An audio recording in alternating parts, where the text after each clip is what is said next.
Olá, amigos e amigas. Meu nome é Miguel Batista. Sou professor aposentado de Direito Constitucional, com mais de 40 anos de experiência nas salas de aula e nos tribunais. Hoje, eu vim aqui para conversar com vocês sobre um tema que está na boca do povo. O caso do ex-presidente Jair Bolsonaro e sua recente condenação pelo Supremo Tribunal Federal, o STF. Eu sei que o mundo do direito pode parecer um labirinto cheio de termos complicados, como embargos, acórdão e trânsito em julgado. Mas não se preocupem, vou explicar tudo de forma clara, passo a passo, como se estivéssemos batendo um papo na sala de casa. Imaginem que eu sou aquele tio sábio que descomplica as coisas com exemplos do dia a dia. E prometo, vamos manter isso interessante, com um pouquinho de suspense, para que vocês fiquem grudados até o final. Afinal, esse é um momento histórico para o Brasil. E entender o que vem pela frente pode mudar a forma como vocês veem a justiça no nosso país. Primeiro, vamos contextualizar o que aconteceu. No dia 11 de setembro de 2025, a primeira turma do STF, que é como um time de 5 juízes supremos, condenou Bolsonaro e mais 7 aliados por crimes graves relacionados a uma suposta trama golpista após as eleições de 2022. Especificamente, Bolsonaro foi considerado culpado de 5 crimes: tentativa de abolição violenta do Estado Democrático de Direito, golpe de Estado, participação em organização criminosa armada, constrangimento ilegal e dano qualificado. A pena total, 27 anos e 3 meses de prisão, para ser cumprida inicialmente em regime fechado. Isso é pesado, né? É como se o juiz dissesse: você tentou derrubar o jogo inteiro e agora paga o preço. Mas atenção, essa condenação não significa que Bolsonaro vai ser algemado e levado para a cadeia amanhã. Não é assim que funciona no nosso sistema jurídico. O direito brasileiro é cheio de etapas de segurança para evitar injustiças. E é aí que entra a parte emocionante. O que ainda falta acontecer para que ele comece a cumprir essa pena? Vamos imaginar o processo judicial como uma escada longa, com vários degraus. Bolsonaro e sua defesa já subiram boa parte dela com o julgamento. Mas ainda há degraus pela frente antes de chegar ao topo, ou nesse caso, a execução da pena. O primeiro degrau importante é a publicação do acórdão. O que é isso?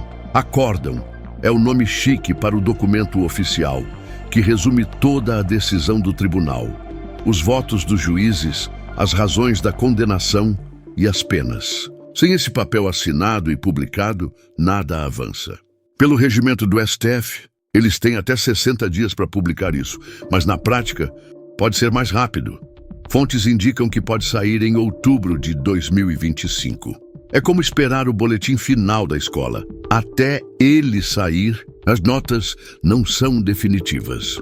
Uma vez publicado o acórdão, abre-se o prazo para os recursos da defesa. E aqui começa a parte dos recursos que restam. No direito, recurso é como um pedido de revisão. Ei, juiz, olha de novo. Talvez tenha escapado algo, mas não é infinito. Há regras específicas. No caso de Bolsonaro, como o julgamento foi na primeira turma e o placar foi 4-1, 4 votos pela condenação e 1 pela absolvição, as opções são limitadas. Vamos desmembrar isso. O recurso mais imediato é o chamado embargos de declaração. Esse é o primeiro que a defesa pode apresentar, e o prazo é de 5 dias úteis após a publicação do acórdão. Algumas fontes falam em 2 dias, mas o padrão para o STF é 5. O que ele faz? Não muda o resultado do jogo, ou seja, não altera a condenação em si. Ele serve só para esclarecer pontos obscuros, como o juiz disse isso, mas não explicou aquilo, ou há uma contradição aqui. É como quando você lê um contrato e pede para o vendedor explicar uma cláusula confusa. Na maioria das vezes, o tribunal julga esses embargos rapidinho, em poucas semanas, e raramente muda algo substancial. Mas ele pode atrasar o processo um pouquinho, dando tempo para a defesa respirar e planejar o próximo passo. No caso de Bolsonaro, A defesa já sinalizou que vai usar isso para questionar possíveis omissões nos votos, especialmente o do ministro Cristiano Zanin, que foi decisivo agora. E se os embargos de declaração não derem em nada, a defesa pode tentar um recurso maior, apelar para o plenário do STF. O plenário é o time completo, com os 11 ministros. Mas atenção, isso não é automático. Para levar o caso para lá, eles precisam argumentar que há uma divergência grave ou uma questão constitucional que justifique uma revisão ampla. É raro, mas possível. Pense nisso como apelar para o chefe do chefe. A turma decidiu assim, mas o conselho todo pode ver diferente. Se aceito, isso poderia reabrir debates e até anular partes da condenação, mas analistas dizem que é improvável, dado o placar apertado, mas majoritário. Lembrem-se do caso do Mensalão ou do Lava Jato. Recursos ao plenário às vezes mudam penas, mas raramente revertem tudo.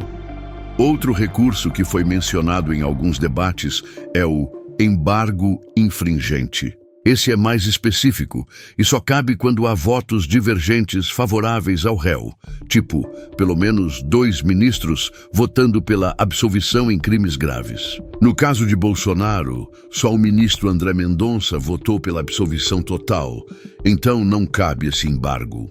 É como uma regra de futebol: se não há impedimento, não tem VAR para isso. A defesa sabe disso e provavelmente não vai insistir nisso, para não perder tempo. Além desses, há possibilidades mais remotas, como um habeas corpus, que é um pedido urgente para evitar prisão injusta, ou até recorrer a instâncias internacionais, como a Comissão Interamericana de Direitos Humanos. Mas isso é como apelar para a ONU. Pode gerar pressão política, especialmente com aliados como Donald Trump comentando o caso, mas não para o processo brasileiro. Aqui no Brasil, o que manda é o STF. Agora vamos ao clímax. Quando a pena começa a ser cumprida? Isso só acontece após o trânsito em julgado.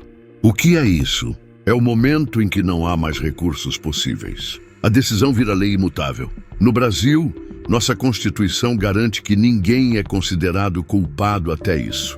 É o princípio da presunção de inocência. Para Bolsonaro, estimativas de especialistas, como as publicadas no Estadão e na BBC, indicam que o trânsito em julgado pode ocorrer ainda em 2025, possivelmente em dezembro, se os recursos forem rápidos. Mas se a defesa esticar, pode ir para 2026. E mesmo assim, há nuances. Bolsonaro tem 70 anos, o que permite pedir regime semiaberto ou domiciliar por saúde ou idade. Ele já está em prisão domiciliar por outro processo desde agosto de 2025. Então, a defesa pode argumentar para abater tempo ou suavizar a pena. É como descontar dias de férias acumulados. Vocês devem estar se perguntando, professor Miguel, e se ele fugir ou algo assim? Bem, o STF pode determinar prisão preventiva se houver risco de fuga, mas no momento não há indícios disso. A condenação também traz outras consequências: inelegibilidade permanente, perda de direitos políticos e até restituição de bens. Mas o foco é na prisão, não imediata, mas inevitável se os recursos falharem. Para prender vocês até aqui, pensem nisso como uma novela brasileira. Tem reviravoltas, vilões e heróis dependendo do ponto de vista, e o final ainda não está escrito. O que isso significa para o Brasil? Mostra que ninguém está acima da lei, mas também que nosso sistema é lento para garantir justiça. Eu, como professor, vejo isso como uma aula viva de democracia. Erros do passado sendo corrigidos degrau por degrau. Obrigado por me acompanhar até o fim. Se tiverem dúvidas, comentem abaixo.